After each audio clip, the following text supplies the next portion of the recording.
10 minutes. Le podcast des Français dans le monde.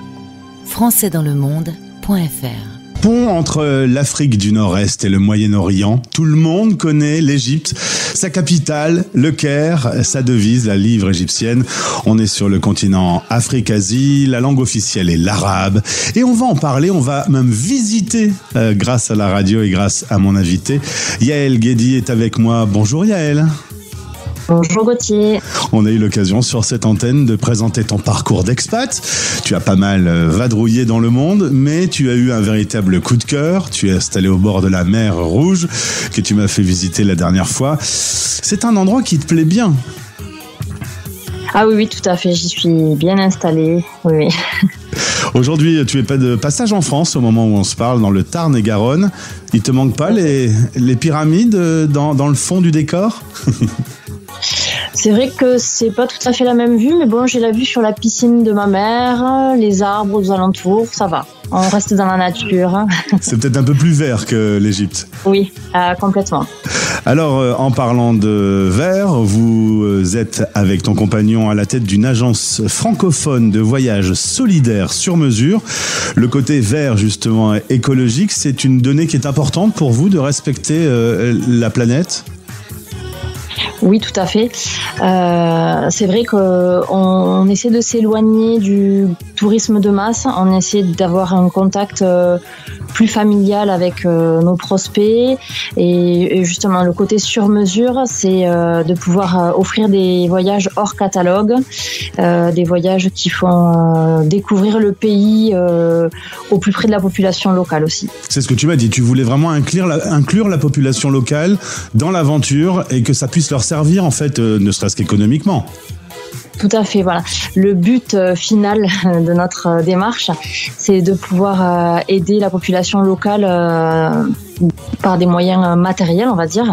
Donc, il y a deux aspects. Un aspect participatif. Il faut savoir que quand les personnes réservent des voyages chez nous, des excursions, des activités, en fait, on réserve une partie de ce qui est payé pour participer à des projets sur place. Alors, je vais donner un exemple qu'on a fait récemment, c'était de la rénovation d'habitat.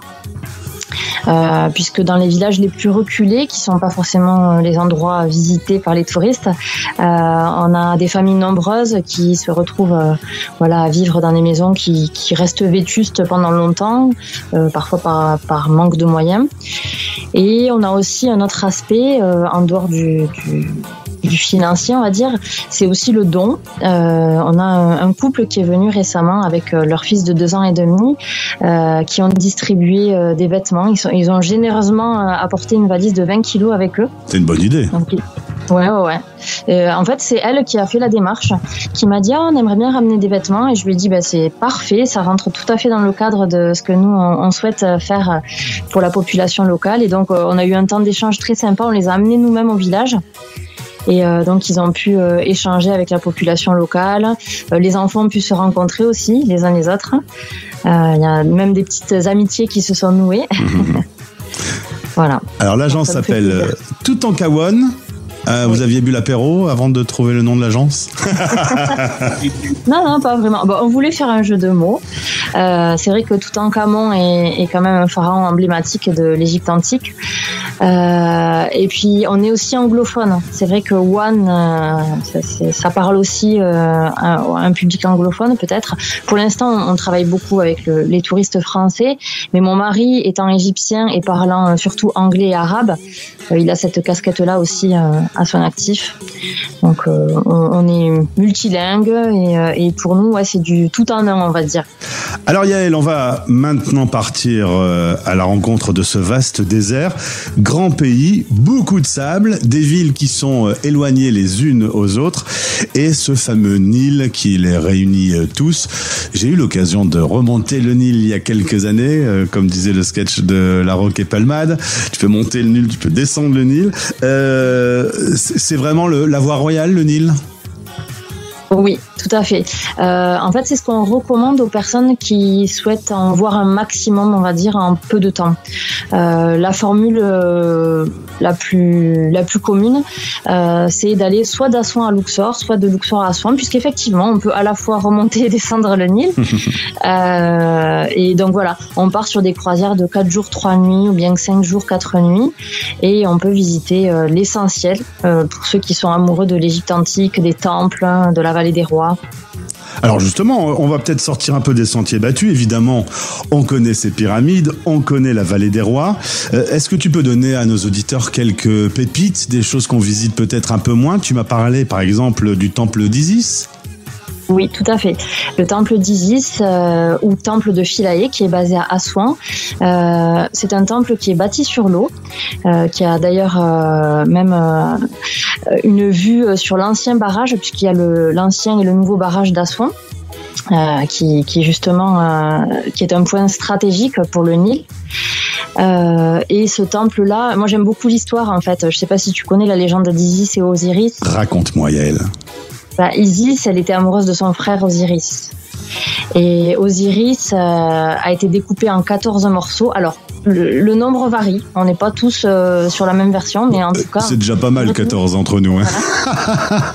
Voilà, 14 morceaux, c'est déjà pas mal. Et en fait, par amour, Isis s'est mis en quête de rassembler les 14 morceaux de son frère. Beau geste. Et le temple d'Isis, du coup, raconte ça, et c'est une ode à l'amour, on va dire. Tu m'as dit aussi qu'on pouvait aller se promener du côté de la mer Rouge, même si tu m'as évoqué l'idée que dans la mer Rouge, il y avait des requins et que ça m'enchante peut-être pas complètement. Toi-même, tu vas souvent faire de la plongée dans la mer Rouge. T'es toujours revenu entière? T'es jamais revenu en 14 morceaux? Non. Non, et je tiens à rassurer les personnes sur ça, parce que c'est vrai que, on va dire de façon saisonnière, il y a des incidents qui se produisent. Il y en a eu un il n'y a pas si longtemps que ça. Et en fait, il faut savoir que la mer, c'est pas notre habitat à nous, c'est celui des requins, des poissons. Donc je pense qu'il faut la connaître un minimum, il faut la respecter un maximum. Et il y a des zones qu'on connaît comme étant des zones à requins. Il y a des zones qui sont dédiées à la plongée, il y a des zones qui sont dédiées au snorkeling. Et c'est ce que je te disais en off. En fait, moi j'ai eu plaisir à rencontrer des requins sous l'eau, mais dans les conditions adéquates. Tu vois, en plongée, on nous apprend comment se positionner face à un requin. Et puis, c'est un spectacle sans nom en fait. Et entre toi et moi, quand il s'est retrouvé devant toi, t'as fait ta maline ou pas?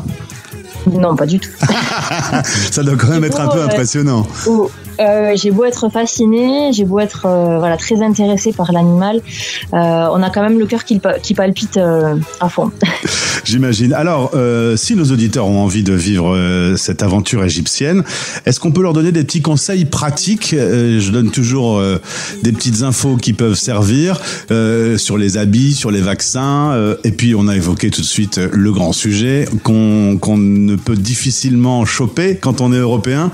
Une petite tourista en arrivant? Ouais, c'est très répandu, c'est assez connu. L'Égypte est assez propice à ça.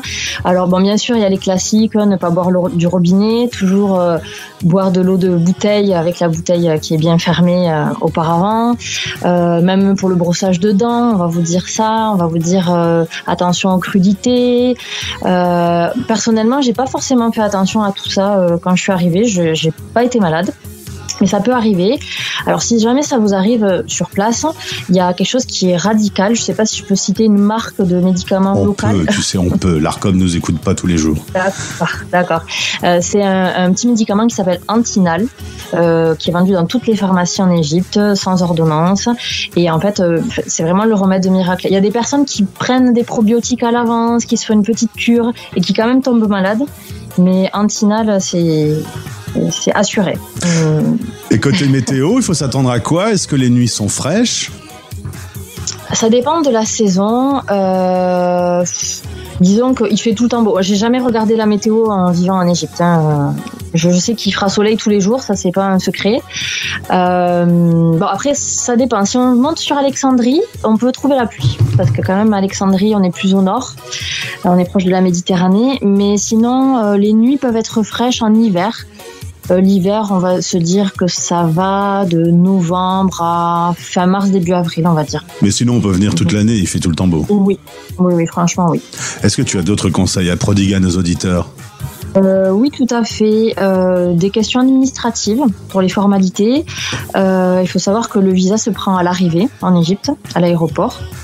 Donc pas de casse-tête, ne vous prenez pas la tête à rentrer dans les démarches de visa avant l'arrivée. Ça se fait très bien à l'aéroport. Et tu parlais de la livre égyptienne. Alors la monnaie égyptienne ne sort pas d'Égypte.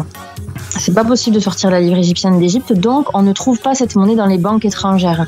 Il y a beaucoup de personnes qui me demandent avant de partir, est-ce que je peux changer l'argent avant de venir ? Et en fait, si vous allez à la banque va vous dire non, on n'a pas ça. Donc c'est arrivé sur place qu'on doit changer son argent. Voilà, exactement, c'est arrivé sur place. Et même moi, je vous conseillerais de payer au maximum en euros. Parce qu'ils prennent l'euro presque partout. Et je parlais d'aider la population locale. Ça arrange la population locale, en fait, de recevoir de l'euro plutôt que de la livre égyptienne.